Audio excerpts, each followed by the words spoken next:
Yeah, it is. Now, Sam McClure is with us. Go on, Sam.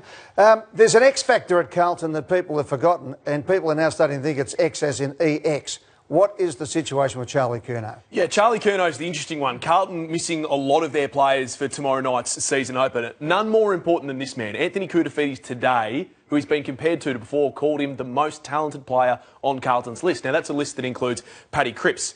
He's been out with the knee since that final game you can see down in 2019, round 15 against the Dockers. Now, he's had some injury history prior to that, which has led up. Since that game, where they said a day later he'd be back in 3 to 4 matches, he's had a lot of complications. He's had a shocking run of luck. He dislocated his right kneecap playing basketball. Now, that was during rehab. Should he have been doing that? We're not sure. Injures his right knee falling up the stairs at his parents' house down in Torquay. That's the bad one. That fractures his patella. Surgeons have to go in, drill holes through the patella. They put a hamstring graft in there to hold it together. Then in April, doing weights. Now, this is during lockdown. He's 100 kilometres away from his home. He's doing his own weights, deadlifting, and he injures it again then. Doesn't need any more surgery, but this is the bad one again down here. He's almost getting back to the point where he can play. He hurts his right knee, kicking the footy with his brother, kicking on his left foot. He plants the right foot down. The knee goes again. Now, there has been concerns raised from people both at the club and people outside of the club.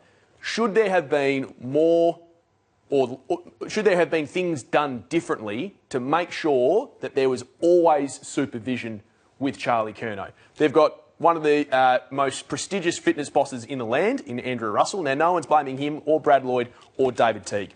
Clearly here, he's had a lot of bad luck. But this is the man that they're calling the most talented player on Carlton's list. And we are further away now than knowing when he's going to play again than we were when he last played. All right, well, can I ask you, what are they supposed to do? The guy's he's a grown man. He's a professional athlete. What are you supposed to do? You can't witness them all the time. I mean, he's having a kick with his brother. He's doing weights at his mum and dad's place. Other than, you know, what are they supposed to do? Could there have been someone with Charlie when he was doing his rehab at his parents' home, 100 kilometres away? They're in lockdown. Ross, don't some players require more supervision? Yeah, well, it depends how diligent you are. I think the weights, was it doing deadlift or a squat? Oh, I think he was doing both. Yeah, OK. It's whether it was appropriate exercise for his knee injury. I don't like the basketball after the original injury. I think you can play basketball, but kneecaps are significant injuries. He's playing basketball during a rehab. I don't like that. I think injuring a fall at your parents' house, I think there's some hairs around that potentially, but that only Charlie could answer that. So for how important he is, Nick Riewoldt, 2010, tore his hammy. And Nick's as diligent as anyone. He did not do one session without supervision. So it's about what you value.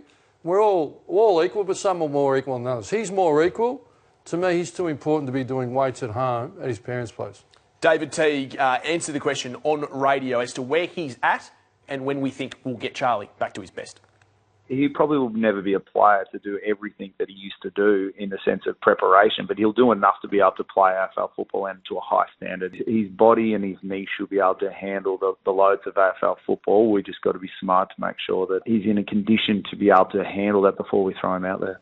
So he's 24, and we're already at a point now that when he does come back, he's not going to, as the coach just admitted, be able to have the same loads that would have usually gone through him during training. Let's just hope, Caro, that Carlton fans see a fit and firing Charlie Curnow. Well, the best players train. He's going to have compromised training sessions like the rest of his career. Contracted until the end of 2023. So could this be a situation where Carlton come to some form of decision about Charlie Curnow? Oh, probably not. I agree with Cuda that he's their best player if he can get a good run at it. So he's one I'd keep persevering with. Sam, the antenna's going up over here. Where's this coming from? Why is this suddenly bobbed up on everyone's radar? Is this the start of the beginning? No, not at all. It was a piece that I decided to do and go back through and research what actually happened, the different surgeons that were used.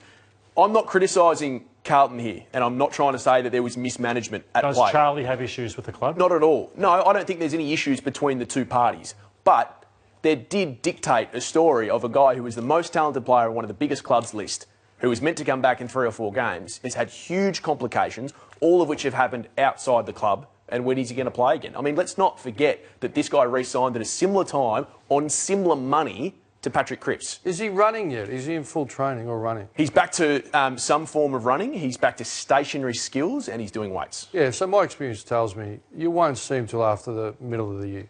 Yep, and that's what Carlton are saying behind closed doors. They don't expect to see him until the end of It's sad for the board. the second half of this. What are Carlton saying about Alistair Clarkson being their new coach? Well, I heard that on Footy Classified on Monday from Caroline Wilson. I think we all Big heard story. it on Footy Classified on Monday evening. Kane Little, the CEO of the Blues, didn't take long to respond.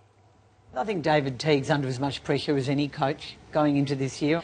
And dare I say it, but Alistair Clarkson waiting in the wings and clearly at odds with people at his own club. I think you've got a board, the Carlton board, looking for some credibility, and I think they see Alistair Clarkson as their salvation. I didn't see Footy Class. And look, credit to Caro. I really enjoy listening to Caro. She's an experienced journo, and there's a real art in being able to throw a Hail Mary. So, good on her for doing that. We're actually really happy with the path we're on. We're really happy with Teague. But I think you're right. There is an element of a few Hail Marys this time of year to get a bit of content out there. Well, there was plenty of content. I also enjoyed chatting to Kane, and we have spoken, but I think we're going to catch up in the next week or two. But let's just watch this space with Alistair Clarkson and the Carlton football. So not a Hail Mary, Carol. What is a Hail Mary? I mean, Well, it's a throw and hope. He's saying you're hoping. I never throw in hope. I wouldn't throw Watch this without space knowing with rules. interest. Throwing no hope half the time, but anyway.